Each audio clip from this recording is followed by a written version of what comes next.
For thousands of years, people have been obsessed with speed. We've built tools, hosted competitions, and preserved records, all in pursuit of crowning the fastest humans on the planet. It's like we have this wild, unquenchable thirst for speed that both captivates and terrifies us. Some chase it on foot, others in machines, and a few even choose to do stuff like this. But of all the ways you can push the boundaries of speed, none have proved more deadly than the water speed record. Since 1940, just 7 dudes have attempted to become the fastest on water, and 5 of those died because of it. The current record, an outrageous 317 miles per hour, has stood unbroken for over 45 years.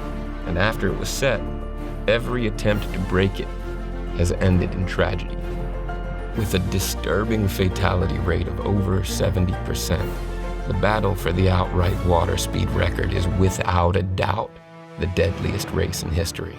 But what you might not know is that right now, people are gearing up to smash this thing. For the first time in 35 years, it looks like we're about to witness a new record attempt.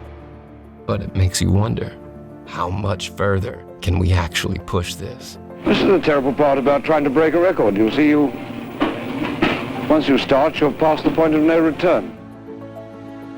All right, first things first, let's lay down some ground rules. A record attempt begins with a timed run across a measured kilometer. Once the boat reaches the end of the kilometer, the crew can refuel and wait up to 60 minutes before turning around and completing the run in the opposite direction. The average time for both legs is then used to calculate the final speed. An official from the governing body times the attempt, and to qualify, you need to beat the previous record by at least 1%. Now, I know this all sounds like simple stuff, but in reality, this is extremely difficult, not to mention insanely dangerous. What makes this so gnarly is the unpredictable nature of water. For land speed records, racers use only the flattest, most stable deserts and salt flats, meticulously clearing the track of debris and potential obstructions before each run. But on water, conditions are constantly changing. Wind and waves can transform a seemingly calm surface into a choppy death trap before you've even had time to shit your pants. Another problem here is water resistance. Because water is 800 times denser than air, boats experience significantly more drag than land vehicles. To minimize this, engineers have 2 options: streamlined designs or increased thrust. In an attempt to reduce drag, single-keel boats were scrapped nearly a century ago in favor of hydroplanes that skim across the surface. But there's a pretty big catch to hydroplanes. They're significantly less stable. When moving at speed, even a single degree change in the angle of attack is enough to send a jet boat somersaulting through the air or nosediving into the water, with instant death pretty much guaranteed in both cases. Propellers also contribute extra drag, so the introduction of jet engines into this already psychopathic sport seemed like the logical next step. Not only did this help reduce unwanted drag, but also massively increased the thrust of these waterborne death machines. Once that's all said and done, you're left with a floating jet that has more in common with a fighter plane than it does your average fishing boat. But despite the obvious safety concerns of strapping yourself to such a thing and skimming hundreds of miles an hour across the water, this record has continued to captivate people for well over 100 years. Following the First World War, speed records had become the new battleground for national pride, and the guys pushing the boundaries, mostly rich bachelors who had more money than sense, were the celebrities of their era. Crowds of adoring fans, radio appearances, and even knighthoods all awaited those who could clinch a land, air, or water record. By the time the official record was established in 1928, an American by the name of Garfield Wood was considered the fastest man on water. Between 1920 and 1932, Woods would build 9 Miss America boats, breaking the record 5 times and becoming the first person to smash through the 120-mile-per-hour barrier. But his reign didn't go completely unchallenged, and the British racing driver Sir Henry Seagrave would briefly snatch the record in 1930. Immediately after Seagrave's record-breaking run, he would set off on one final attempt to better it. While flying across the water at 100 miles per hour, his boat violently flipped, crushing Seagrave and his mechanic. After being pulled from the water, he briefly regained consciousness, just long enough to ask if he'd beat the record, before dying a few hours later. This marked the start of the tragedies that would ensue in pursuit of the water record. The next would occur in 1952, when John Cobb was pushing to break the 200-mile-per-hour barrier. While traveling at 210 miles per hour in his jet-powered boat, the front of it collapsed, sending him skimming across the water. Again, just 2 years later, the record would claim yet another victim, this time in Italy, after Mario Verga was catapulted from his boat at over 190 miles per hour, more than 300 kph. It was becoming blindingly obvious that the water record was hardcore. But despite the risk, the speed kept creeping up.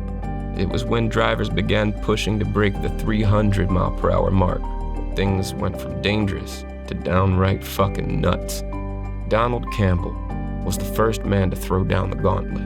If Donald Campbell can top the 300-mile target, I think he's put Britain on the speed map once again. And this, for me, personally, is an important target to reach. But even before he prepared for his final record attempt, failure almost seemed inevitable. By 1967, Campbell's boat, the Bluebird K7, was 12 years old and had originally been designed to break the 200-mile-per-hour barrier, not the 300. And if that wasn't sketchy enough, the addition of a new jet engine generating 30% more thrust than the previous one raised the stakes to an even deadlier level. On his first kilometer, Campbell clocked in 295.3 miles per hour, about 475 kph, and a new record seemed all but guaranteed. But unusually, rather than waiting for the lake to settle before starting the return leg, Campbell turned around and immediately began the run. As Bluebird entered the measured kilometer at nearly 318 miles per hour, it instantly began to lose stability. Hello, the boat!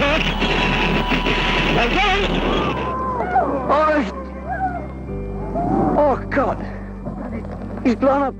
Campbell was killed instantly, and both he and the Bluebird sank to the bottom of the lake, where they would remain for the next 30 years. By the end of 1967, it would be another decade before anyone would attempt the record again. By then, a new contender, an Australian named Ken Warby, had stepped up to the plate, and it was immediately obvious this guy was different.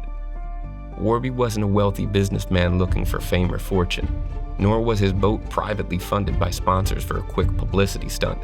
Instead, Warby was pursuing his life mission, inspired by his childhood hero, Donald Campbell. He'd spent his teenage years building boats, studying engineering, and reading everything he could find on hydrodynamics. By the mid-70s, Warby had bought 3 decommissioned jet engines from a military auction and restored them to working condition. In his backyard, the Spirit of Australia would be built on a budget of $10,000 saved up from working 16-hour days. More importantly, Warby was under no illusion of the danger he was facing. They tell me it's about 50-50 as far as the record goes. But isn't this, for a man with a wife and family, isn't this some sort of madness to chance your life in a 50-50 way? I don't think so. I think I'm going to be one of the lucky 50, not the unlucky 50. By 77, the Aussie was determined to break the record and pulled out all the stops to do it. Warby decides to go ahead and shorten the rudder. Borrowing an oxygen-cutting torch from a nearby farmer, Warby works late into the night, dodging sparks. No one could find protective goggles. The work paid off, and later that year, Warby would set a new world record, becoming the first person to exceed 300 miles per hour on water and come out alive on the other side.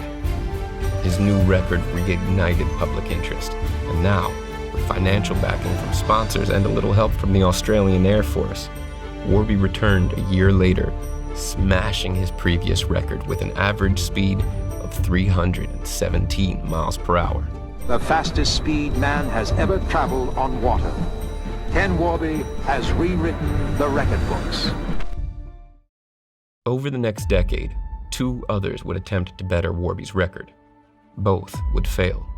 Lee Taylor, who had held the record before Warby, planned to reclaim it in a rocket-powered boat and set his sights on breaking the 500-mile-per-hour mark in the process. But in 1980, with 1,000 spectators lining the shore of Lake Tahoe, Taylor hit a wave during a practice run, and the nose of the boat dipped into the water, ripping it apart and sending Taylor 300 feet down to the bottom of the lake. 9 years later, in 1989, Craig Arfon stepped up to the challenge. But just 15 seconds into his run, and already flying across the water at 370 miles per hour, the boat lost control and violently somersaulted through the air. Arfons would be pronounced dead just an hour later. Well, right now everybody's kind of in shock. We didn't expect this to happen. Safety precautions have been the keynote of this entire campaign. If history has taught us anything, it's that playing with water records is no joke. But technology has come a long way in the last 50 years, and with all the 21st century advancements in hydrodynamics and engineering, it looks like we're about to see someone attempt this record again, very soon. The way I see it, two teams have a real shot at breaking this thing.